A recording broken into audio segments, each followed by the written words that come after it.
বাইরে যাই আমরা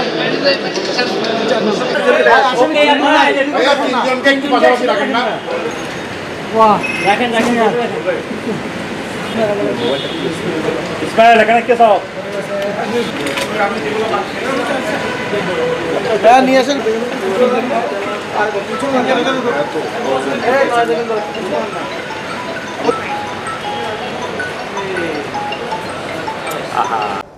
দুটি অপারেশনের মধ্যে প্রথমে একটি বিদেশি পিস্তল, 2 রাউন্ড গুলি এবং 2টি ম্যাগজিন উদ্ধার হয়েছে। পাশাপাশি 3 জন আসামি গ্রেপ্তার করা হয়েছে।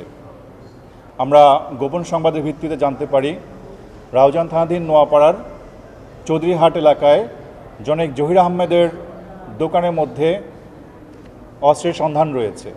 আমরা সেখানে অভিযান করি এবং জহির আহমেদের দেখানো মতে তার দোকান থেকে একটি বিদেশি পিস্তল এবং 2 রাউন্ড গুলি এবং 2টি ম্যাগজিন উদ্ধার করি। জিজ্ঞাসাবাদ এসে জানায় এই অস্ত্রের প্রকৃত মালিক হচ্ছেন তার মেয়ে জামাই সাকিব আহমেদ। আমরা তাৎক্ষণিকভাবে তাকে সহ গ্রেপ্তারের জন্য অভিযান পরিচালনা করি এবং সন্ধ্যা 7:30 দিকে পটিয়া থানার সহযোগিতায় তাকে পটিয়া থেকে গ্রেপ্তার করা হয় এবং তার সাথে তার সহযোগী রানাকে গ্রেপ্তার করা হয়। পিছনে যে অস্ত্র উদ্ধার করা হয়েছে সেই অস্ত্র উদ্ধারের সূত্র ধরে এদেরকে আমরা গ্রেপ্তার করেছি।